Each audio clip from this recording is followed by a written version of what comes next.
Bhushan jewellers, अनमोल रिश्तों के लिए। फोरलेन संघर्ष समिति के वरिष्ठ उपाध्यक्ष सुदर्शन शर्मा ने की प्रेस वार्ता। वरिष्ठ उपाध्यक्ष सुदर्शन शर्मा ने प्रेस वार्ता में कहा कि फोरलेन सड़क परियोजना निर्माण कार्य हेतु प्रथम चरण कंडवाल से लेकर सिवनी तक के भुगतान प्रक्रिया में मूल्यांकन निर्धारण संदेह के घेरे में है, जिसका ज्वलंत उदाहरण प्रथम अवार्ड और दूसरे अवार्ड के मूल्यांकन में रात दिन का फर्क मात्र 1 महीने के अंतराल में पाया गया। क्या ये सरकार या NHAI की आपसी मिलीभगत है कि एक ही मुहाल के एक ही खसरे का मूल्य निर्धारण पहले अवार्ड और दूसरे अवार्ड में अत्यधिक भिन्नता है। उदाहरणतः कंडवाल मुहाल का प्रथम अवार्ड का प्रति मरला 10,000 है, लेकिन 1 महीने के अंतराल में दूसरा अवार्ड घोषित किया गया, लेकिन उसी मुहाल का मूल्य निर्धारण 1 लाख रुपए प्रति मरला निर्धारित किया जाता है। एक ही महीने के अंतराल में कौन से पैरामीटर द्वारा 10,000 प्रति मरला की कीमत में 10 गुना उछाल पाया जाता है?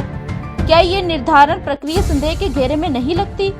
क्योंकि प्रशासन ने जानबूझकर प्रथम अवार्ड का मूल्यांकन कम निर्धारित किया था ताकि NHAI प्राधिकरण को अधिक से अधिक लाभ दिया जा सके। सुदर्शन शर्मा ने कहा कि ऐसे कई उदाहरण हैं। कंडवाल से लेकर सिवनी तक 41 मुहाल हैं, जिसमें नूरपुर प्रशासन के अंतर्गत 31, बजवाली प्रशासन के अंतर्गत 10 मुहाल आते हैं। पीड़ित परिवारों में असमंजस की स्थिति उत्पन्न हो गई है कि आखिर प्रशासन द्वारा निर्धारित मूल्य में कोताही को किसी भी सूरत में बर्दाश्त नहीं किया जा सकता। प्रथम चरण के 3,781 परिवारों का प्रदेश के मुख्यमंत्री से आग्रह रहेगा कि अति शीघ्र प्रथम चरण के मुआवजा मूल्यांकन निर्धारण प्रक्रिया की उच्च स्तरीय जांच करवाई जाए, ताकि दूध का दूध और पानी का पानी सामने आए।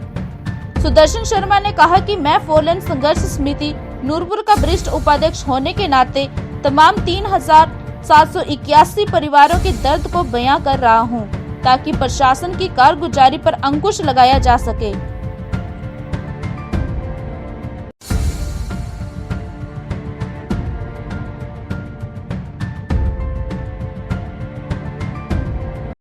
सबसे पहले तो मैं ये सरकार की जो पिक एंड चूज पॉलिसी है, जिसमें इन्होंने जो हमें फोरलेन 154 प्रथम चरण का जो भुगतान करने जा रहे हैं, उसमें पिक एंड चूज पॉलिसी का जो नीति अपनाई गई है, उसके ऊपर हमारे जितने भी 3781 परिवार जो हैं वो इसका कड़ा विरोध करने जा रहे हैं।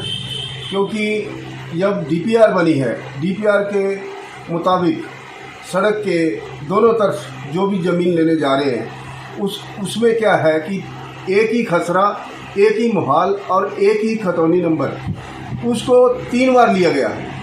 और 3 बार इसलिए लिया गया कि पहला जो प्रथम अवार्ड था उसमें 1 मरले का जो सरकार द्वारा भुगतान दिया जा रहा था, उसका 10,000 प्रति मरला रेट था। लेकिन जब 1 महीने के अंतराल में दूसरी बार जो दूसरा अवार्ड निकाला गया, उसमें 1 लाख रुपया उसी ज़मीन का रेट हो जाता है प्रति मरला। और तीसरा भी अवार्ड लंबित है, वो आने वाला है। लोगों के साथ जो अन्याय हुआ है, वो जब DPR बनी है, DPR के मुताबिक सड़क जब जा रही है, तो जब वो तो DPR जिसने भी बनाई है उनको पता है कि ये ज़मीन इतनी ली जाएगी।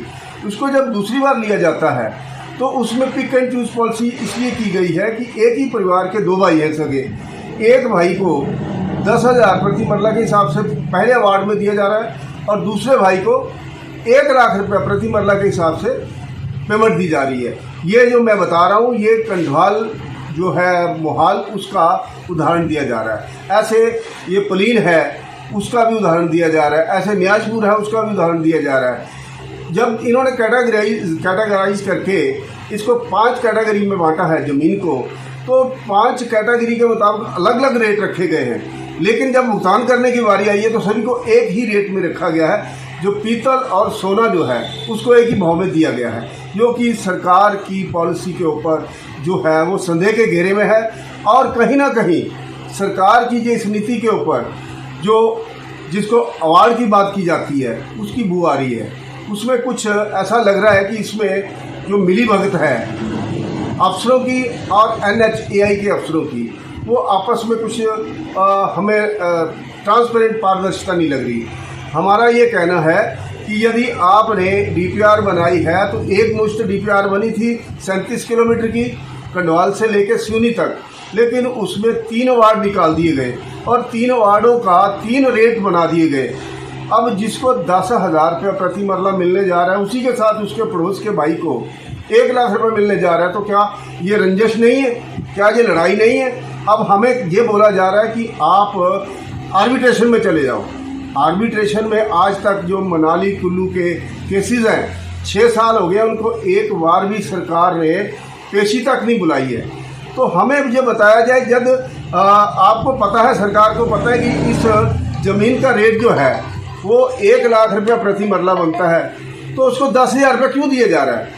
और यदि 10,000 दे भी दिया गया है तो उसका जो 1 लाख रुपये वाले व्यक्ति को दूसरे वार्ड में दिया जा रहा है, तो वो उसका कंपैरिजन करके उनको वो रेट दिए जाए।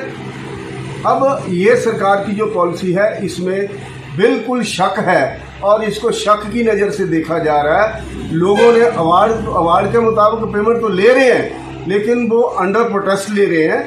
हम आर्बिट्रेशन में भी जाएंगे, लेकिन सरकार की मैं ये मुख्यमंत्री महोदय से आग्रह करता हूँ कि इसको आप पर्सनली देखिए।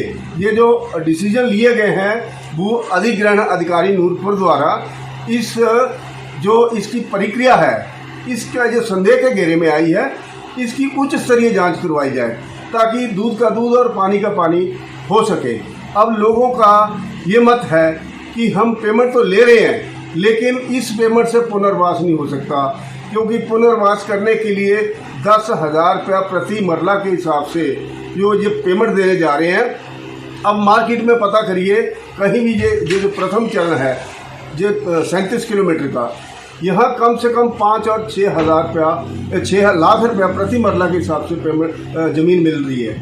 लेकिन सरकार ने पता नहीं कौन सी नीति अपनाई है, कौन से पैरामीटर लेके सरकार ने ये रेट फिक्स किए हैं, जो कि बिल्कुल ही गलत है, अन्याय है, सरासर धोखा है। मैं तो मुख्यमंत्री महोदय से बार बार यही आग्रह कर रहा हूँ कि इस नूरपुर के प्रथम चरण की जो प्रक्रिया है, इसको आप अपनी पर्सनल उसमें देख के इसको क्लियर किया जाए, ताकि आने वाले जो चुनाव हैं उनमें अरेंजमेंट तो होगी, उनको पता तो चले लोगों को कि हमारे साथ हुआ क्या है। ये धोखा जो हुआ है, इसका जो समाधान है वो अतिशीघ्र किया जाए। धन्यवाद। हिमाचल प्लस न्यूज के लिए नूरपुर से भूषण शर्मा की रिपोर्ट।